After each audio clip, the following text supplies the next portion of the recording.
Hello everyone, my name is Vinay Jaisinghani. आज हम हैं पुनीत वच्छानी के साथ और हम आज पुनीत वच्छानी को सुनेंगे।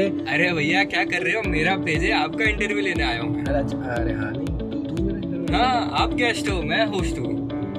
ठीक है, ले भाई तू ही ले। चलो let's begin. Hey everyone, welcome to first episode of the white collar. और आज हम मिलेंगे विनय जयसिंघानी के साथ, जो प्रोफेसर भी हैं, पोएट भी हैं एंड वो एनजीओ के चेयरमैन पर्सन है, जो लायंस क्लब ऑफ गांधीनगर है उनके वो चेयरमैन पर्सन है। उनसे हम इंटरेक्शन करेंगे और देखेंगे उनकी क्या स्टोरी रही है, उनकी क्या जर्नी रही है। So hope you enjoy it and that's all. Okay, here we are live and welcome Vinay Jaysinghani and I welcome to the White Collar.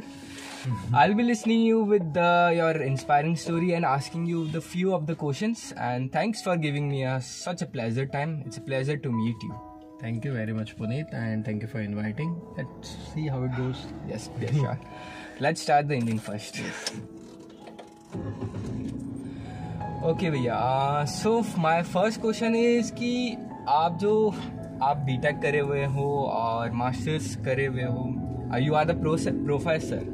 तो मेरा क्वेश्चन था कि आप पोइट्री में कैसे आपने शिफ्ट किया? आपको मतलब ऐसा क्या हुआ था कि आपको लगा कि अब हाँ, पोइट्रीज और शायरी में आपको ट्रैक चेंज करना है? मतलब एक्चुअली पुनीत ट्रैक चेंज नहीं किया है। मेरा जो ट्रैक था उसमें मैंने थोड़ा कुछ ऐड किया है और देखो, इंजीनियर्स को जनरली इंजीनियरिंग के बाद पता चलता है कि क्या करना है। श्योर के तो मेरा इंजीनियरिंग खत्म हो गया था एंड आई वांट टू सी कि अब मैं क्या एक्सप्लोर करूं। तो मैंने कई चीज़ें ट्राई की अदर देन स्टडीज़।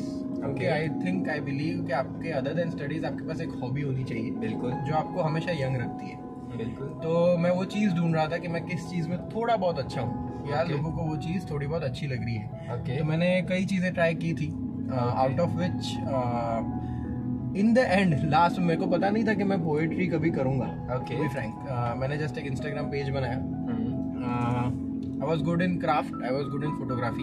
तो मैंने सोचा था कि अगर मेरा पोएट्री नहीं चला तो मैं वो पेज का नाम चेंज करके उसमें फोटोग्राफी या क्राफ्ट के थोड़े वीडियोस डालता रहूँगा। तो मैंने एक दो पोएट्री डाली पर रिस्पॉन्स उसमें काफ़ी अच्छा मिला। तो मुझे लगा कि यस, मेरे को ऐसे पता नहीं था क्या मैं लिख सकता हूँ। हाँ। वो धीरे धीरे मतलब ऑडियंस रिस्पॉन्स आया। हाँ, और आपका तो मेरे को पता चला कि अच्छा, हिडन टैलेंट है, लेटेंट, इतना ज्यादा मुश्किल नहीं है। तो yes, I started poetry slowly and gradually आपने उसको शिफ्ट किया। उसमें कोई ज्यादा टाइम नहीं हुआ, just 2 years back. I started just 2 years back. और यस, उसके बाद मैंने ऑलमोस्ट 16 से 17 ओपन माइक किए। ओके, उसमें मैंने फिर एक बुक में पब्लिश भी की अपनी poems. That's great. So it is going nice. आपका बुक का नाम बताया जिसमें आपने पब्लिश? तो the book name is ignorance is a bliss. Okay, you can get it on Amazon. Okay, वहाँ पे वो अमेज़न पेपरबैक में वो अवेलेबल है ही। ओके, एंड बस इस तरह से मेरा इंटरेस्ट जागा था। लेकिन हाँ, मेरा पढ़ाई में पहले से इंटरेस्ट था। Okay. So that's why I did masters also. तो मैं टेक्निकल फील्ड से तो कहीं ना कहीं जुड़ा ही हुआ हूँ। Okay. Poetry is a hobby. Okay. The next question is कि आप जब पोएट्रीज या शायरीज लिखते हो तब आप क्रिएटिव कैसे हो जाते हो? क्योंकि काफ़ी लोग ऐसे होते हैं या काफ़ी स्टूडेंट्स ऐसे होते हैं कि हाँ, शायरी लिखनी है पर उनके पास क्रिएटिविटी नहीं होती। वो ट्राई करते हैं पर वो क्रिएटिविटी उतनी आती नहीं है या उतने आइडियाज़ नहीं आते कि जो वो यूनिक बन पाए। See, there is a myth कि दिल टूटा आशिक ही हमेशा शायरी लिख सकता है। आज वो गलत है। क्योंकि मेरा ऐसे कभी दिल टूटा नहीं है, मेरी लव मैरिज हुई है। तो और जनरली मैं दिल टूटे आशिकों वाली शायरी नहीं लिखता। Okay, I take inspiration from nature basically. कि मैं अगर घर पे बैठा हूँ, बंद रूम में बैठा हूँ, बुक लेके बैठा हूँ और लिखना शुरू करूँगा तो मैं कुछ नहीं सोच पाऊंगा। Okay, for that I need to explore. Okay, मैं बाहर निकलता हूँ and I believe in vibes actually, कि हम जो सोचते हैं उसमें से वाइब्स निकलते हैं। कोई और कुछ सोचता होगा, शायद वो वाइब्स कहीं ना कहीं अटैच हो जाते हैं। तो छोटी छोटी चीज़ों को पकड़ता हूँ मैं। ओके, जैसे एक बार मैं रास्ते से जा रहा था तो there was a garbage man जो सारा कचरा उठा रहा था। ओके, तो वो सब उठा रहा था पर उसने कार्डबोर्ड उठाया, प्लास्टिक उठाया, बॉटल उठाई, लेकिन उसने पत्थर नहीं उठाया।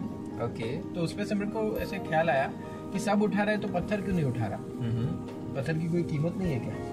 तो उस पे से मैंने लिखा था कि कहने को मैं सिर्फ पत्थर हूँ, कहने को मैं सिर्फ पत्थर हूँ, मैं जब भी चमकूँ लाखों का बन जाऊँ। हथौड़ी नाल थोड़ी बहुत लगा दो मुझे, हथौड़ी नाल थोड़ी बहुत लगा दो मुझे, आगे पीछे फूल सजा दो, कहने को मैं सिर्फ पत्थर हूँ, क्या पता किसी का भगवान बन जाऊँ। वाह वाह वाह। चेहरा देके चौराहे पे लगा दो, चेहरा देके चौराहे पे लगा दो, मैं मरे हुए को अमर कर जाऊँ।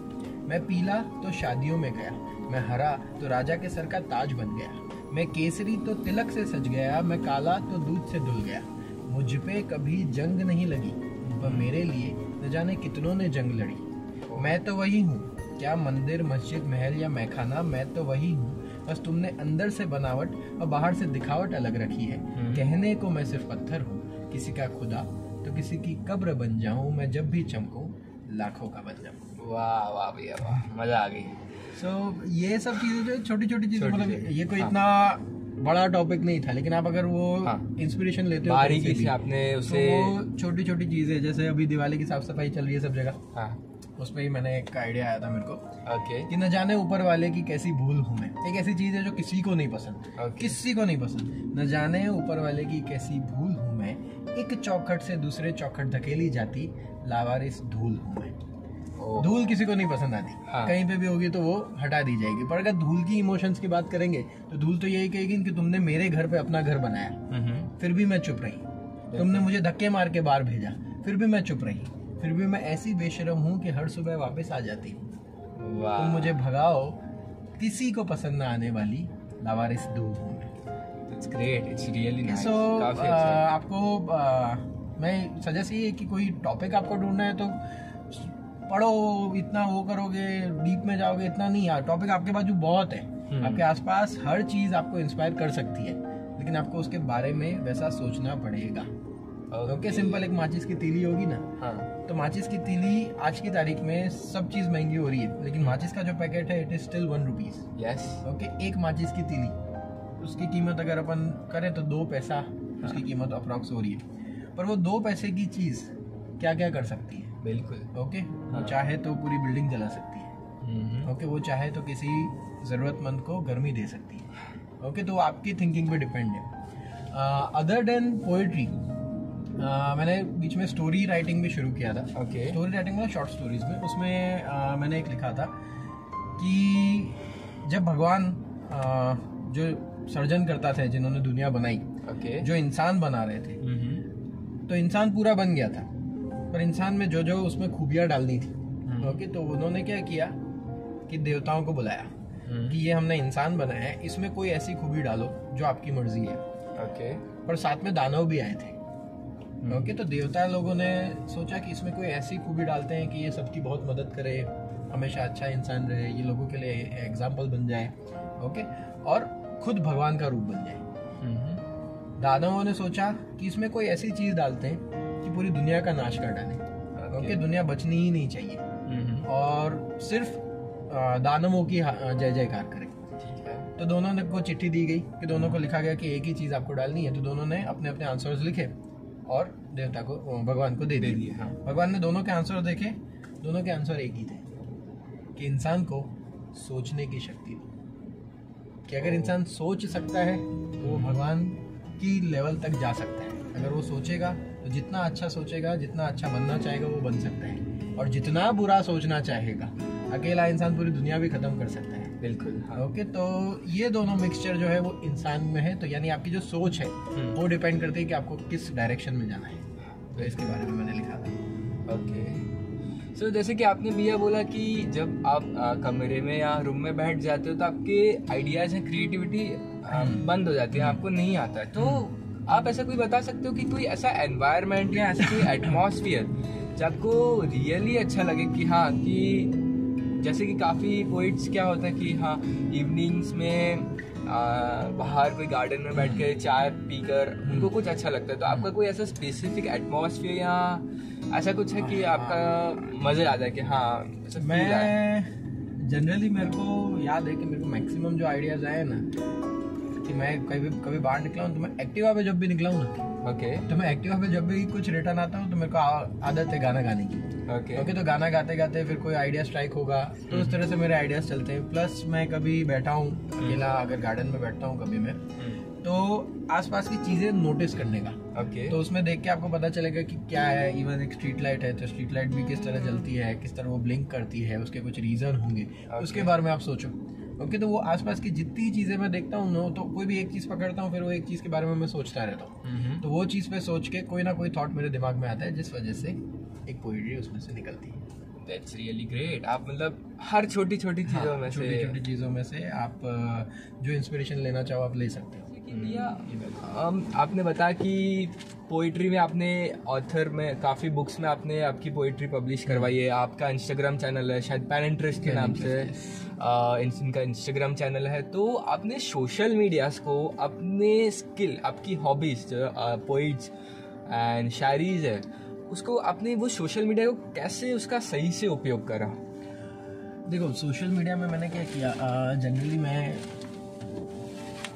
मैंने क्या बोला स्टार्टिंग में कि मेरे को ऐसा काम चाहिए था कि मैं बोलूँ, सामने वाला सुने। तो पोएट्री में लिखता तो था और मैं चाहता तो खाली एक कागज़ पे लिख के या अच्छा सा कोई टेम्पलेट बना के उसमें टाइप करके मैं पोस्ट कर सकता था। बिल्कुल। लेकिन आप अगर मेरा पेज देखोगे तो उसमें मैंने कोई एक भी पोएट्री टाइप नहीं की। मैंने सारी पोएट्री खुद से रिसाइट की है सेल्फी मोड ऑन करके। ओके, तो मैंने कोई भी पोएट्री टाइप करके नहीं बोली, क्योंकि है ना, हर इंसान को, और मेरे को ये चीज़ लंबे ड्यूरेशन तक चलानी थी। हर एक इंसान इंस्टाग्राम पे पोएट्री पढ़ने नहीं आता है। बिल्कुल। ओके, एक्सप्लोर करने आते हैं कई लोग। ओके, ऑडियंस एक्सप्लोर वाली ज़्यादा है, तो अगर उनको पढ़ने से ज़्यादा सुनने में इंटरेस्ट ज़्यादा आएगा। ओके, अगर उनको पढ़ना होता तो फिर वो बुक्स में ही ध्यान देते। बिल्कुल। ओके, लेकिन अगर वो वहाँ पे आए तो उनको पढ़ने से ज़्यादा सुनने में इंटरेस्ट आएगा। तो यस, मैं जो भी लिखता हूँ मैं उसको रिटर्न पोस्ट नहीं करता हूँ, मैं उसका वीडियो ही बनाता हूँ और मैं वो वीडियो उसके अंदर पोस्ट करता हूँ। सोशल मीडिया देखने जाएंगे तो एक ऐसी चीज़ है कि कि आपको अगर कोई भी स्टार्टअप करना है, कोई भी बिजनेस करना है, तो सोशल मीडिया उस चीज़ के लिए बहुत अच्छी। देयर इज अ डिबेट कि सोशल मीडिया अच्छा है या बुरा। ओके, वो मैंने वही जो सोच वाला एग्जांपल दिया, वही चीज़ इधर ही है। आप सोचोगे तो वो सबसे बुरा भी है और सोचोगे तो वो सबसे अच्छा भी है। ओके, आपको किस तरह उसको यूज़ करना है उस पर डिपेंड करते हैं। बिल्कुल। सो हाँ, सोशल मीडिया का मैंने यूज़ किया था, इंस्टाग्राम का यूज़ किया, जिस वजह से मेरे को थोड़ी रीच मिली। और यस, उसका अगर आप ढंग से यूज़ करते हो तो it is the best marketing place कि आपको कहीं और जाने की ज़रूरत नहीं है। आप इंस्टाग्राम, फेसबुक 2 जगह पे हो। Okay, even YouTube. अब ये 3 चीज़ें एक साथ अगर ढंग से यूज़ करना आता है आपको, तो यस, आपका कोई लिमिट नहीं है पहुंचने का। आप जहाँ तक जाना चाहो वो जा सकते हो। लेकिन द थिंग इज, आपके पास वो क्वालिटी होनी चाहिए। क्वालिटी एंड यूनिकनेस आपके पास हुई, ओके, तो आप वहाँ तक जाओगे। बिल्कुल। ओके, कई लोग अच्छा नहीं गाते हैं, तो भी सोशल मीडिया पे फेमस है, क्योंकि वो अच्छा नहीं गाते हैं इसलिए फेमस है। ओके, वो बहुत बुरा गाते हैं। देखो, लोग फेमस किस तरह होते हैं कि आपके पास कुछ यूनिक है। अच्छा है की बात नहीं है, देयर इज अ डिफरेंस। आप अच्छे हो, आप यूनिक हो। ओके, लोगों को यूनिक ज्यादा पसंद है। ओके, आप अच्छे हो तो बहुत सारे लोग अच्छे हैं आपके अलावा। ओके, आपके लेवल के भी बहुत वही है ना, ऑडियंस आपको क्यों देखेगी? यस, तो आपके पास कुछ यूनिकनेस होगी ना तो लोग आपको देखेंगे। That's great, that's really nice. So भैया कि आपने बताया था कि यू आर द एरिया को chairperson of the Lions Club Gandhinagar. तो आपने वो एनजीओ या जो क्लब है उसमें ज्वाइन करा, तो आपको वो क्लब ने ऐसा क्या सिखाया? मतलब पर्सनल और प्रोफेशनल लेवल्स के अलावा आपको क्या सीख मिली या लाइसेंस मिले कि जो आप ऑडियंस के साथ शेयर कर सकते हो? I am a part of Leo Club. Okay, Leo Club क्या है कि एक्चुअली लायंस क्लब के अंडर में लियो क्लब आता है। Leo Club is only for youth, कि आपके 30 एज से नीचे होगे तो आप लियो क्लब के मेंबर बन सकते हो। तो मैं लास्ट 6 साल से लियो क्लब का मेंबर हूँ। और मैं लियो क्लब का प्रेसिडेंट लास्ट ईयर था। इस साल मैं उसका एरिया को चेयरपर्सन हूँ। लियो क्लब गांधीनगर से मैंने अपनी शुरुआत की थी। हमारा काम बेसिकली है सोशल कॉज है। कि हम सोशल कॉज करते हैं, जितनी मदद हो सके लोगों की करते हैं। जैसे कोविड में हमने कई सारे रिलीफ किट्स भी बांटी थी, mask distribution, awareness seminars. Okay, ये सब चीज़ें हम रखते हैं, ऑनलाइन वेबिनार्स, ये सब चीज़ें हम कंडक्ट करते हैं। मंथली 3 से 4 प्रोग्राम कम से कम होते हैं हमारे। ओके, और इसके अलावा क्योंकि हम 30 के नीचे यूथ है, तो यूथ को क्या चाहिए? यूथ को हम youth empowerment, youth seminars, fellowship. हमारा मेन जो रीजन है वो फेलोशिप होता है कि आप नए लोगों को एक्सप्लोर करो। लियो क्लब सिर्फ गांधीनगर में नहीं है, लियो क्लब पूरे इंडिया में है। ओके, वो 109 कंट्रीज में है। Oh that's great. ओके, तो मैं जब प्रेसिडेंट था लास्ट ईयर, तो मैंने लियो क्लब ऑफ ऑस्ट्रेलिया के साथ मीटिंग रखी थी, ऑनलाइन जूम मीटिंग। तो मैंने उनसे बात की थी, उनके कल्चर के बारे में जाना था, वहाँ के भी फ्रेंड्स बने, तो आज की तारीख में भी मेरे फ्रेंड्स हैं और हम रेगुलर बात करते ही रहते हैं। तो इट इज़ अ प्लेटफॉर्म की जहाँ आप नए लोगों से मिल सकते हो, नए लोगों को नेटवर्क बढ़ा सकते हो, आपका नेटवर्क बढ़ा सकते हो। तो एक जो आपकी स्किल होती है कम्युनिकेशन स्किल्स, वो सुधरती है। आपको एक पोस्ट दी जाती है जिसमें आपको मैनेज करना पड़ता है सब, ठीक है। आप अगर कोई उसमें अलग अलग पोस्ट होती है, प्रेसिडेंट, सेक्रेटरी, ट्रेजरर, तो आपको एक पोस्ट दी जाती है।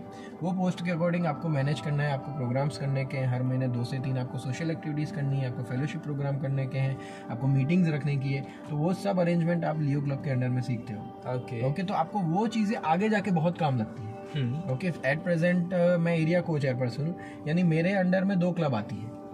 ओके, प्रेसिडेंट के बाद जो पोस्ट आती है दैट इज़ एरिया को चेयरपर्सन, तो मैं उस पोस्ट पे हूँ। तो मेरे अंडर में 2 क्लब है, उसमें 50-50 मेंबर्स दोनों में है। ओके, तो वो 100 मेंबर्स होते हैं। वो क्या प्रोग्राम करते हैं, उनकी रिपोर्टिंग, हमारे हर चीज़ की रिपोर्टिंग होती है कि आपने क्या क्या काम किया। फिर उसके बाद उसका अवार्ड फंक्शन भी होता है।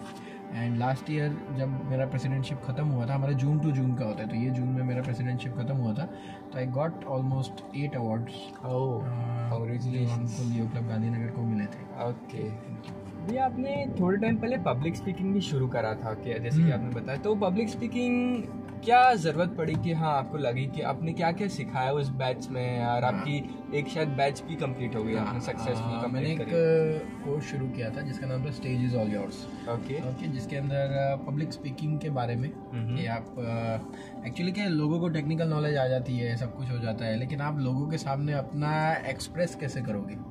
ओके, तो आप एक्सप्रेस करोगे तो ही वो इम्प्रेस होंगी। बिल्कुल। तो आप किस तरह बोलना, क्या आपका पोस्चर होना चाहिए, ओके, आपके लैंग्वेज कमांड क्या होनी चाहिए। ओके, मेरे अकॉर्डिंग ऐसा है कि आप, प्रॉब्लम हमारे यहाँ पे ये है कि हमारे यहाँ 3 लैंग्वेजेस चलती है, हिंदी, इंग्लिश, गुजराती। ओके, और तुम लोगों को ऐसा लगता है कि मैं सिर्फ इंग्लिश में बात करूँगा तो बहुत अच्छा लगूंगा। बिल्कुल। ओके, तो मेरे अकॉर्डिंग ऐसा है कि आप अगर सिर्फ हिंदी में बात करोगे ना, या सिर्फ गुजराती में बात करोगे, लेकिन जो प्रॉपर हिंदी और प्रॉपर गुजराती यूज करोगे तो वो अच्छी ही लगने वाली है। अब 2 लैंग्वेज मिक्स करते हो ना, तब इश्यूज होते हैं। ओके, आप सिंपल एक एग्जांपल है कि अगर गुजराती में बोले कि मैं आपके घर पे आया था, आप वहाँ नहीं थे, इसलिए मैं वहाँ से चला गया। ओके, ये हिंदी में मैंने बोला। अगर मैं यही चीज़ गुजराती में बोलूँ, हूँ तुम्हारा घरे આવ્યો તો પણ તમે ત્યાં નહોતા એટલે હું ત્યાંથી જતો રહ્યો। ओके, इंग्लिश में बोलूँ, I came to your home but you were not there so I went back. तीनों लैंग्वेज अच्छी लग रही है। बिल्कुल। प्रॉब्लम क्या है कि हम जब 2 लैंग्वेज मिक्स करने का ट्राई करते हैं, एक्चुअली હું તો તમારા ઘરે હું તો તમારા ઘરે આઈ લાઈક, તમે સમજો છો ને મારી વાત, કે I came to your home but તમે you are not there so मैं आई वेंट बैक।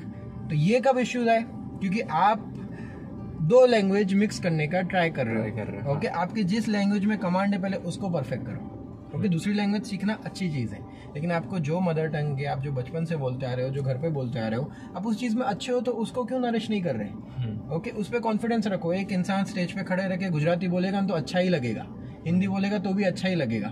ओके, तो ज़रूरी नहीं है कि आप सिर्फ इंग्लिश में बोलो। ओके, आपको पता होनी चाहिए। चलो, लोग बोलते हैं कि इंटरव्यूज़ के लिए काम लगेगा। मेरे अकॉर्डिंग मैंने भी इंटरव्यूज़ दिए हैं, मैं इंटरव्यू कंडक्ट भी किए, क्योंकि हमारे कॉलेज में इंटरव्यूज़ आते हैं, तो हमको कंडक्ट करने होते हैं। तो आपका लैंग्वेज, सामने इंटरव्यू को गुस्सा कब आता है कि जब आप 2 लैंग्वेज मिक्स करके अटकते हो। ओके, क्योंकि आप बहुत सोचना पड़ता है आपको। ओके, या तो आपकी कमांड वैसे रखो, and it comes with practice. और लोग है ना बोलने में शर्माते हैं। ओके, उसका मैंने एक कोट बनाया था कि बी बेशरम देन कम बैक। पहले बेशरम हो तो जाओ, पहले सब कुछ बोलना सीख लो, फिर हम बताएंगे क्या क्या नहीं बोलना है। ओके, आप स्टेज पे सब कुछ बोलना सीख लो, तो बी बेशरम देन कम बैक। ओके, तो आप अगर किसी के सामने बोलने में ही अटकते हो, कुछ भी है, बिंदास बोल दो। ओके, फिर बाद में वो धीरे धीरे अपन सीखेंगे कि नहीं ये नहीं बोलना चाहिए था, ये नहीं बोलना चाहिए था। ओके, सो मिस्टेक्स वही स्टार्ट तो कर लो, लोग स्टार्ट ही नहीं करते। लोग स्टार्ट ही नहीं करेंगे, उनको पता ही नहीं है कि क्या बोलना क्या नहीं बोलना। उसके चक्कर में लोग सोचते हैं कि ये बोलूंगा तो अच्छा नहीं लगेगा, ये बोलो तो दे थिंक कि लोग क्या कहेंगे। हाँ, तुम पहले बोल तो दो, फिर बाद में देखेंगे ना। वही तो मैं इस कोर्स में सिखा रहा हूँ कि आपको क्या बोलना है क्या नहीं बोलना है, पर फिलहाल तो आपको बेशरम बनना पड़ेगा, देन वेलकम बैक। ओके, ये मेरा कोट था उसके अंदर। That's great.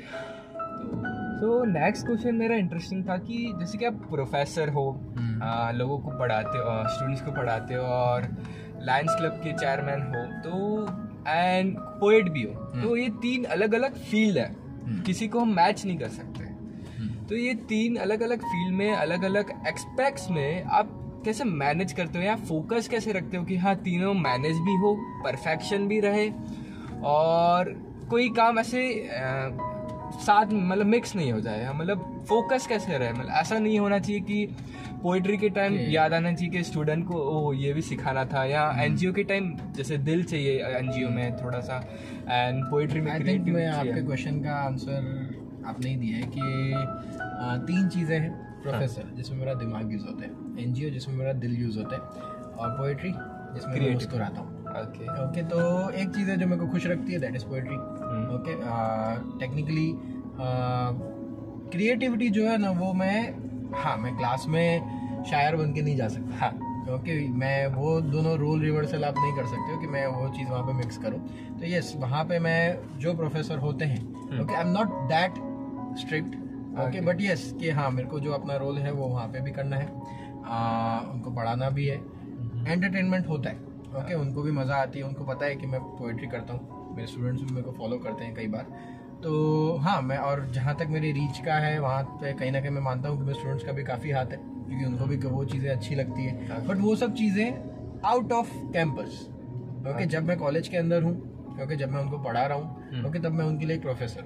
Other than that वो मुझे लाइक बिग ब्रदर ही मानते हैं ओके वो मेरे से फ्रेंकली सारे कोई भी क्वेश्चंस होते हैं, मेरे स्टूडेंट्स ऐसे हैं कि रात को मेरे को 9-10 बजे भी क्वेश्चन करेंगे कि सर हम पढ़ने बैठे हैं एक डाउट है तो ये सॉल्व करके दो। तो ऐसा मेरे साथ बहुत बार हुआ है क्योंकि मैं इस लाइन में almost friendly over friendly actually. तो कई बार तो मैं सोचता हूँ कि बस अब मेरे को नींद आ रही है। और इवन जब मैं नई मेरी जॉब शुरू हुई थी टीचिंग लाइन की, तो आई वॉज वेरी कीन, मैं अभी भी हूँ कि स्टूडेंट कोई फेल नहीं होना चाहिए मेरा ओके अगर मेरे को लगता है कि वो फेल होने वाले, क्योंकि मेरे 1-2 स्टूडेंट्स थे जो वीक थे तो मैं उनके घर पे नाइट स्टे करने गया था उनको पढ़ाने के लिए। तो मैं 2 दिन उनके घर पे रहा था कि नहीं तुम लोगों को तो पास होना ही होना है, तुम लोग कह के फेल हो जाओगे। तो यस फिर वो पास हो गए थे, उन्होंने फिर हमने सेलिब्रेट भी किया था वो चीज़ें। So these were the things कि हाँ, और इसलिए तीनों चीज़ें मैं मिक्स नहीं करता हूँ क्योंकि तीनों में मैं अपने अलग अलग plus I am a family man now. हाँ तो ये चीज़ें कि हर एक आपको रोल निभाना है। मल्टीपल पर्सनालिटी और डिसऑर्डर बीमारी नहीं है एक्चुअली, मैं ये समझता हूँ, क्योंकि वो हर एक के अंदर है, आपको एक मल्टीपल रोल्स करने होते हैं खुद के। एंड आई आल्सो बिलीव कि हाँ अगर आप मल्टीपल रोल्स प्ले करोगे तो आपका माइंड भी फ्रेश रहेगा या आपको बोरिंग लाइफ नहीं। मैं एक ही काम रोज करता रहूँगा तो शायद मैं बोर हो जाऊँ। हाँ ओके तो इसलिए मैं नई चीज़ें ढूंढता रहता हूँ कि मैं और क्या कर सकूँ। मेरा ये सजेशन है कि आप अगर कोई भी चीज़ पकड़ते हो ओके तो उसमें एटलीस्ट उस लेवल तक पहुँच जाओ, not perfect okay but almost perfect, अब वहाँ तक तो जाओ। क्योंकि आप छोटी ऐसा क्या होता है कि जैसे जिम का सीन है कि जिम में लोग 15 दिन जाते हैं फिर बोलते मेरी बॉडी नहीं बन रही करके जिम छोड़ देते हैं। It is not like that okay कि आप अगर एक्सरसाइज करते हो वर्कआउट करते हो तो आपको एटलीस्ट 3 to 4 months तो वहाँ देने ही पड़ेंगे, तब आपको आपकी बॉडी में थोड़ा फर्क दिखना शुरू पड़ेगा ओके। तो उस चीज़ को कंटिन्यू रखो आप शुरू करते हो। तो जैसा मेरे पोएट्री में होता था तो मेरे को स्टार्टिंग में रीच मिली, फिर बीच में रीच कम मिली, तो मैं ये नहीं करूँगा कि बंद कर दूँ लिखना ओके। मैं रीच के लिए नहीं लिखता था, मैं लिखता इसलिए था क्योंकि मेरे को अच्छा लगता था।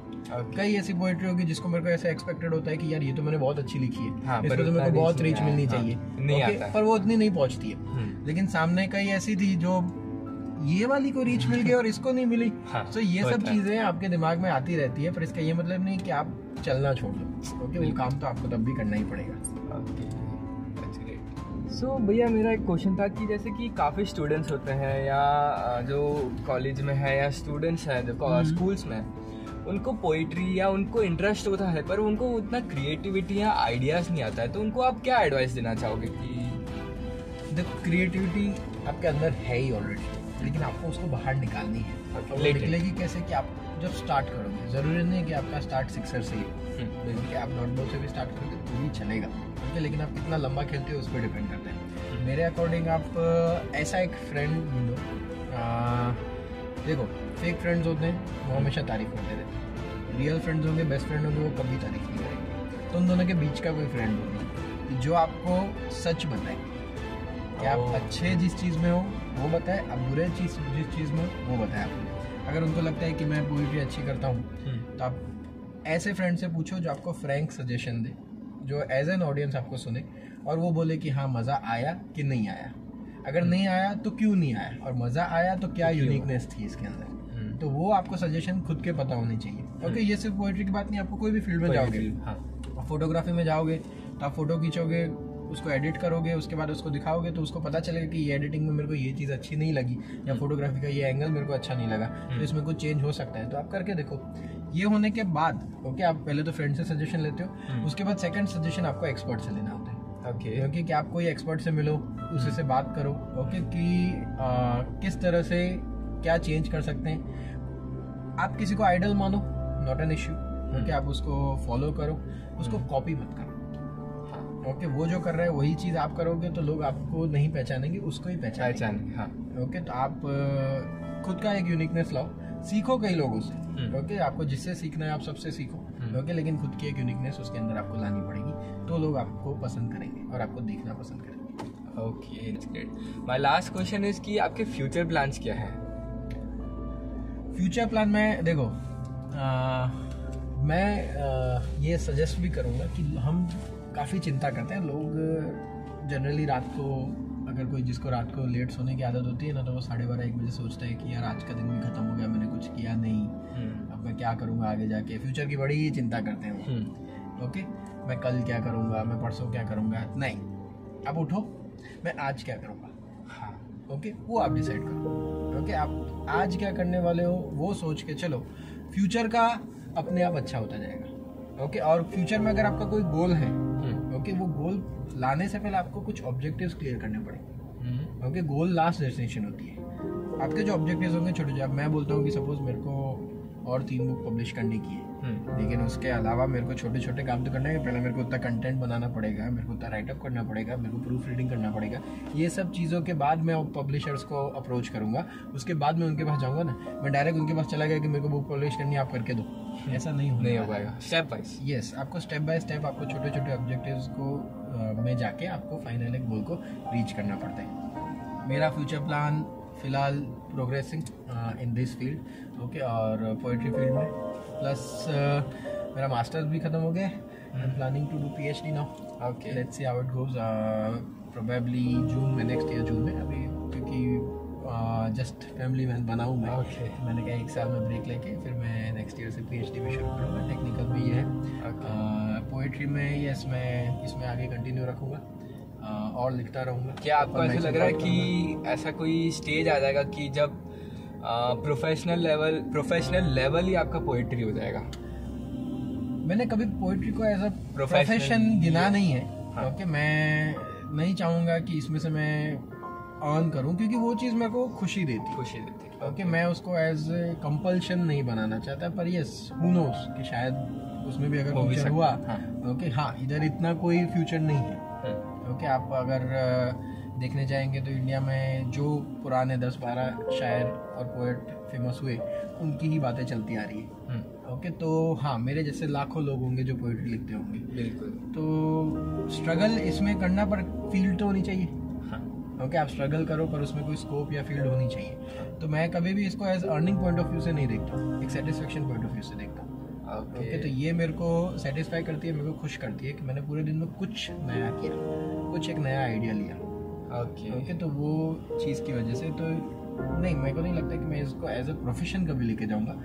इसको मैं एज अ हॉबी रखूँगा, और ये हॉबी लंबे टाइम तक चलेगी। शायद एक टाइम पर प्रोफेशन खत्म हो जाए, पर ये हॉबी रहने वाली है। बिल्कुल, हाँ, सही बात है। That's great. सो बहुत अच्छा लगा आपसे मिलके, और काफ़ी अच्छी चीज़ें सीखी, और काफ़ी अलग अलग चीज़ें सीखी जो लोगों को इंस्पायर करे, आपकी स्टोरी इंस्पायर करे।